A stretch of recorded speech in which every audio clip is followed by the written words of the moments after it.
So Jimmie Johnson, seven-timer, joining us here in the Freak Nation, and you're maneuvering through Radio Row. And if you're not familiar, Freak Nation, with Radio Row, it's where hundreds of radio stations set up in this big-ass convention center and promote the Super Bowl for 5 days, and they have big-timers like Jimmie Johnson roll through and do all kinds of interviews.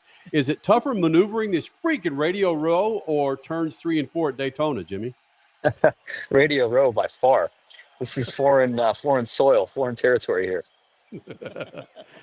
And it's sports people, stick and ball sports people, asking you the questions of how does it feel to go across the check? How do you think it feels? How do you think it feels to win going 200 miles an hour, you dope? It's been a lot of like, why is the first race of the year your Super Bowl and not at the end? I've heard that over and over and over. So has that been the stupidest question you've gotten, Jimmie, so far at Radio Row? Yeah. Everybody's been pretty in tune with the sport, and it's gone really well. So that would be the one. All right, so seven-timer Jimmie Johnson joining us, Lucas Oil Studios, Freak Radio Network, and Mav TV, getting set for the Daytona 500. You're running Daytona, and you're running the 600 coming Correct. up. As a part-time driver, and of course a team owner now. How is Jimmie's life as far as difficulty goes, just having to step up from day-to-day operations, once you get your ass out of bed? Yeah, it's a much different schedule and focus than I've had before. But I have to say I am so excited about the opportunity and have the excitement and drive and focus and dedication like I did in 2002 when I got my opportunity to drive a Cup car for Hendrick Motorsports. It's not easy by any stretch. And, the leadership skills that I've learned as a driver, a part of a small team within a team, some of that carries over, but there's so much new that I'm discovering and trying to build on. And, I just really love learning. I love to challenge myself. And I feel like I'm drinking out of a fire hose right now, trying to go through this education, but I'm really enjoying it. Who has helped you more? Has it been fellow drivers such as a Kyle Larson or a Dario Franchitti, or has it been other team owners like your team owners, whether it's Chip Ganassi or Rick Hendrick? Who has given you some of the best advice in this role that you are now as a driver owner? Well, all the years driving for Rick, there's no doubt that just watching and being a part of that system, I quickly learned and was able to absorb and understand his way, which I firmly believe in the way that he leads people as a servant leader.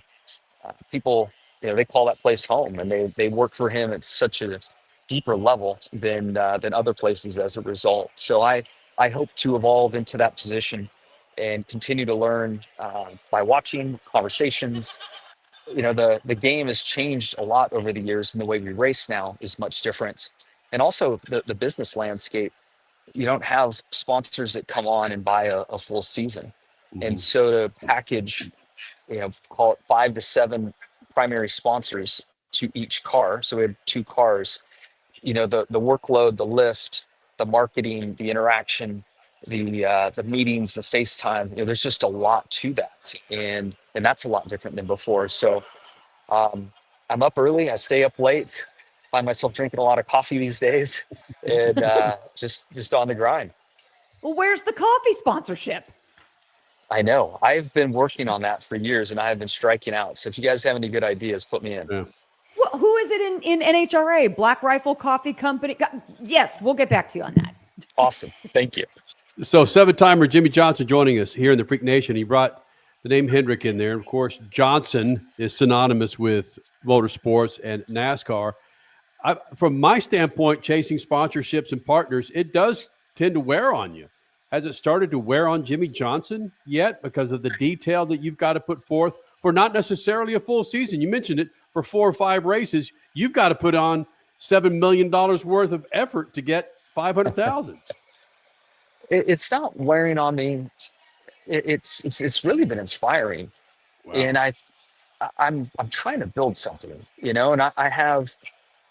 we obviously have our NASCAR program, and trying to get our 2 cars first and foremost at the front of the field and winning races and competing for championships.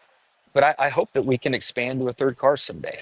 I hope that Legacy Motor Club can compete in sports car racing. I'd love to go back off-road racing somehow. There are other championships that I think in time would make a lot of sense for us to be a part of. I think our name legacy affords us the opportunity to really build a brand and build a lifestyle brand over time. And then the motor club aspect of our name, I truly feel there is an opportunity in front of us to build a club or an opportunity, an experiential opportunity for fans that they haven't experienced yet. And, as I'm out trying to bring this vision to life, there's a lot of selling that goes on with that.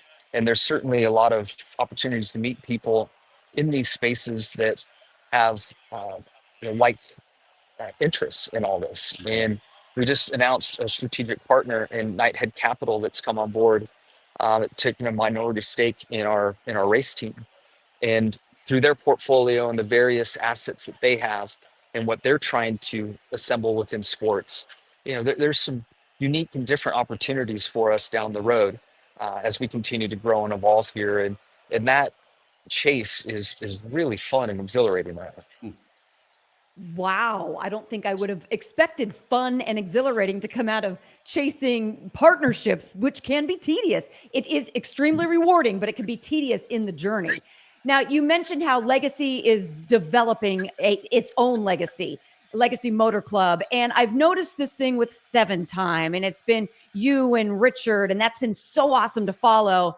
And I know there's that hint of an Indy 500 ride coming up, maybe this year, maybe next year.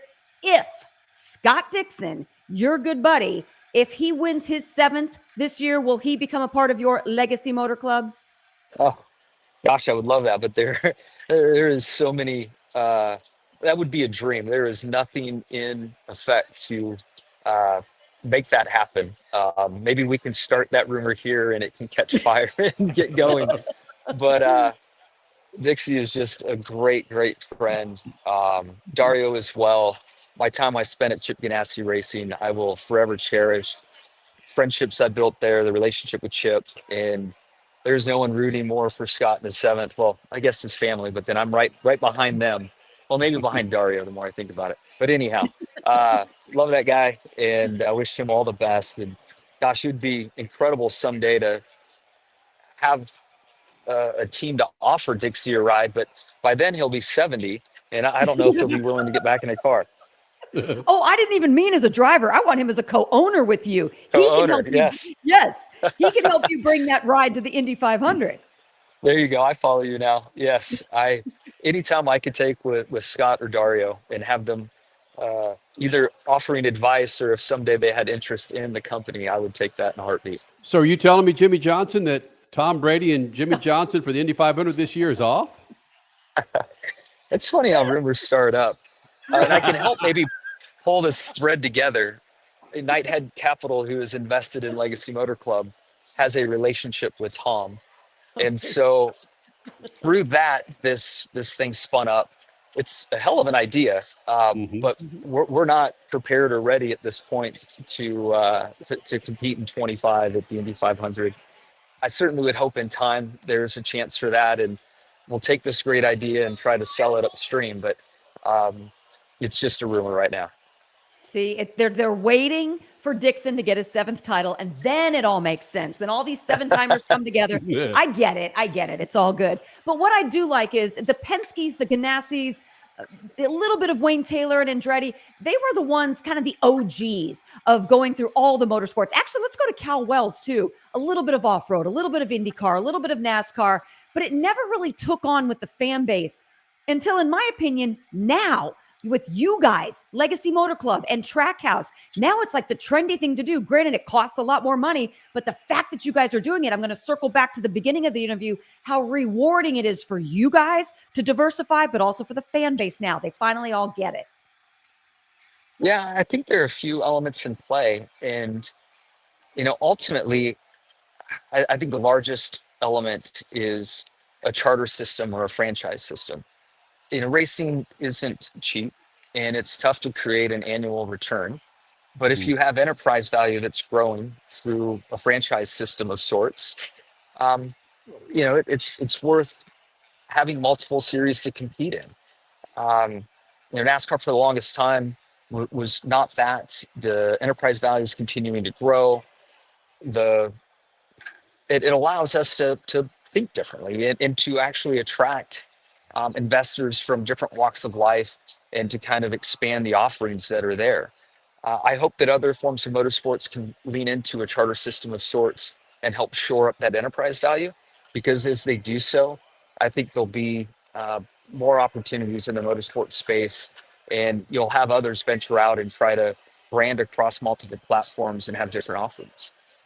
And then would we go back to, I know it wasn't the most successful, but I myself personally loved it, an IndyCar NASCAR weekend. Could we go to a place and have NHRA, IndyCar, NASCAR, maybe dirt track on a Saturday night, all in the same venue, kind of a Super Bowl of sorts for motorsports? Gosh, I hope so. And you're right.